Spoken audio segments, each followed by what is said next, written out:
Leak हो जाता है। और केवल एक लीक नहीं हुआ पेपर, हमारे नौजवान जानते होंगे जो जो परीक्षा हुई है अभी तक उत्तर प्रदेश में, सब परीक्षाओं में पेपर लीक हो गए। और अभी तक 9 से ज्यादा परीक्षाएं के पेपर लीक हुए हैं। किसी को नौकरी नहीं देना चाहती सरकार।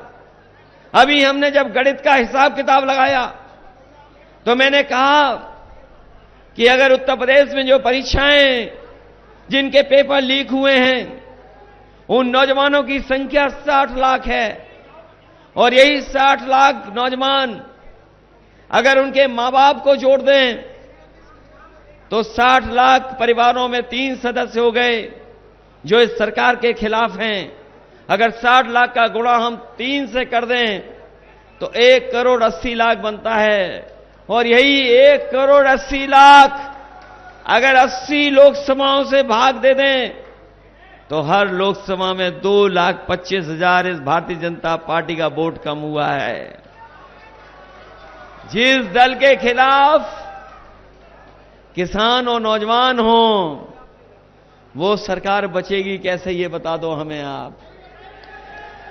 क्या सरकार बचेगी? और चाहे बड़े बड़े चैनल इलेक्टोरल बॉन्ड के बारे में बताएं न बताएं, लेकिन हमारा एक एक नौजवान जो मोबाइल चलाता है, जो देखता है, वो जानता है कि इलेक्टोरल बॉन्ड की चोरी जब से पकड़ी गई है तब से भारतीय जनता पार्टी का बैंड बज गया है।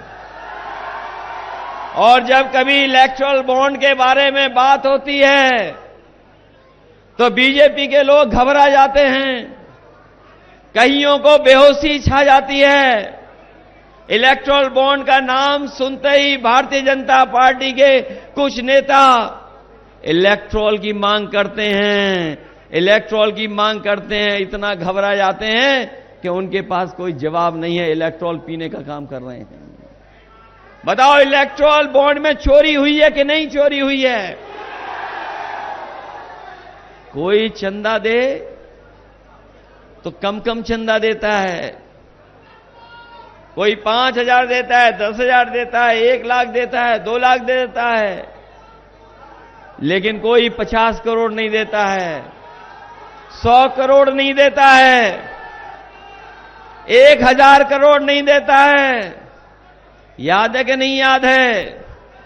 बीजेपी के लोगों ने कहा था कि न खाएंगे न खाने देंगे, लेकिन ये बीजेपी के लोग तो ऐसा खा रहे हैं कि डकार भी नहीं ले रहे हैं। बताओ ये डकार भी ले रहे हैं कि नहीं ले रहे हैं? इसलिए सावधान हो कि नहीं सावधान हो आप लोग? जहां तक विकास की बात हो रही है, ये लोग विकास नहीं कर रहे हैं, केवल विकास के नाम पर प्रचार कर रहे हैं। मैं अपने तमाम लोगों को कहना चाहता हूं, ये चुनाव जहां किसान और नौजवान के भविष्य का है, वहीं ये चुनाव संविधान को बचाने का भी चुनाव है, ये चुनाव लोकतंत्र बचाने का भी चुनाव है, ये चुनाव हमारे आपके भविष्य के साथ साथ आने वाली पीढ़ी के भविष्य का भी चुनाव है। इसीलिए हम लोगों ने गठबंधन बना करके इस भारतीय जनता पार्टी का मुकाबला करने का काम किया है। और जिस तरह का समर्थन मिल रहा है, जिस तरह का सहयोग मिल रहा है, और कई ऐसे समाज के लोग निकल पड़े हैं सरकार को हराने के लिए निकल पड़े हैं, और हर तरफ इनके खिलाफ पंचायतें हो रही हैं, खुलकर के लोग इनके खिलाफ आ गए हैं। और ये जो डबल इंजन की सरकार है, इस चुनाव में केवल एक सरकार नहीं जाएगी, एक वोट डालोगे लोकतंत्र संविधान तो बचेगा, 2-2 सरकारें चली जाएंगी, ये रोक नहीं पाएंगे। इसलिए हम आपसे कहना चाहते हैं कि ये जो एनडीए वाले, ये जो गठबंधन बना करके घूम रहे बीजेपी के लोग, ये कह रहे हैं कि परिवारवाद की परिभाषा दे रहे हैं। हमने तो कई मौकों पर कहा और फिर कहता हूं कि बीजेपी के लोग संकल्प लें कि किसी भी परिवार वाले को टिकट नहीं देंगे, और किसी भी परिवार वाले से वोट नहीं मांगेंगे। क्या ये बीजेपी के लोग ये संकल्प ले सकते हैं? इन्हें हमारा आपका परिवार दिखाई दे रहा है, लेकिन उन्हें अपना सबसे खतरनाक परिवार नहीं दिखाई दे रहा है, जो नफरत फैला रहा है, समाज में दूरियां पैदा कर रहा है, साजिश भी करता है, षड्यंत्र भी करता है। पूरे दुनिया का सबसे खतरनाक परिवार अगर किसी के साथ है तो वो भारतीय जनता पार्टी के साथ है। इसलिए सावधान रहोगे कि नहीं रहोगे?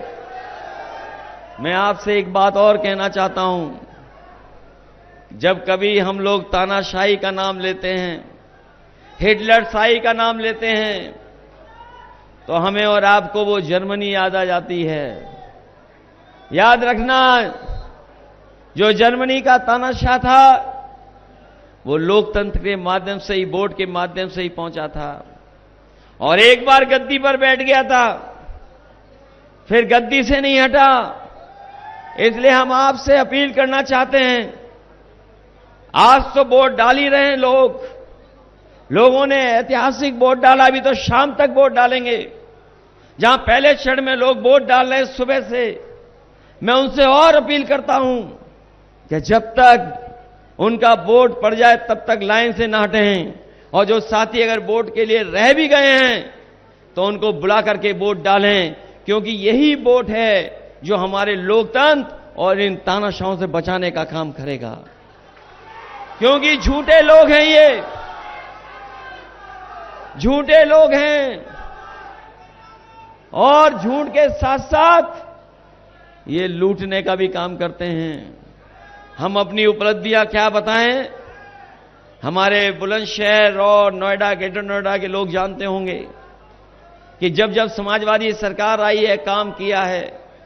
आज भी सड़कों पर अगर कोई तकलीफ और बीमारी में है, परेशानी में है, अगर कोई फोन मिलाता है, एम्बुलेंस मांगता है, तो फोन करने पर अगर एम्बुलेंस पहुंचती है तो वही एम्बुलेंस है जो कभी समाजवादियों ने शुरू की थी, वही हमारे गरीबों की मदद कर रही है। बताओ बीजेपी ने कितनी एम्बुलेंस बढ़ा दी? अगर बढ़ाई हो बीजेपी ने एम्बुलेंस तो बता दो। और इसी तरह पुलिस समय पर पहुंच जाए, लोगों की मदद करे। अगर कहीं झगड़ा हो जाए, कोई एक्सीडेंट हो जाए, तो फोन मिलाने पर पुलिस मदद के लिए पहुंच जाती थी। ऐसा 100 नंबर दिया था। लेकिन बीजेपी के लोगों ने 100 नंबर को 112 कर दिया, और जब से 112 किया, पुलिस ने भी अपना रेट बढ़ा लिया। बताओ, बढ़ा लिया रेट कि नहीं बढ़ा लिया? ये लोग कभी कभी हम लोगों पर गुस्सा दिखाते हैं, लेकिन हम इन्हें कहना चाहते हैं, अभी कुछ दिन पहले याद होगा आपको, कुछ सालों पहले सरकार ने फैसला ले लिया कि जो हमारी फौज की भर्ती है, जो हमारी पक्की वर्दी पहन करके नौजवान सेवा करने जाते थे देश की रक्षा के लिए, नौजवान महीनों तैयारी करता था और सोचता था कि हमें वर्दी पहनने को मिल जाएगी, हम देश की सीमाओं की रक्षा करेंगे। लेकिन रातों रात भारतीय जनता पार्टी ने फैसला ले लिया, और जो हमारी पक्की फौज की नौकरी थी उसको बताओ अग्निवीर में बदल दिया कि नहीं बदल दिया? जो जीवन भर की नौकरी थी, पेंशन मिलती, शहीद होने पर सम्मान मिलता, इस सरकार ने वो सम्मान भी छीन लिया और आधी अधूरी अग्निवीर की नौकरी दे दी। हम अपने नौजवानों को कह करके जा रहे हैं, ये इंडिया गठबंधन सत्ता में आएगा, उसी दिन ये आधी अधूरी नौकरी अग्निवीर की खत्म करने का काम करेंगे, और जैसे पहले फौज की पक्की नौकरी होती थी, वैसे ही हम उसी को लागू करने का काम करेंगे।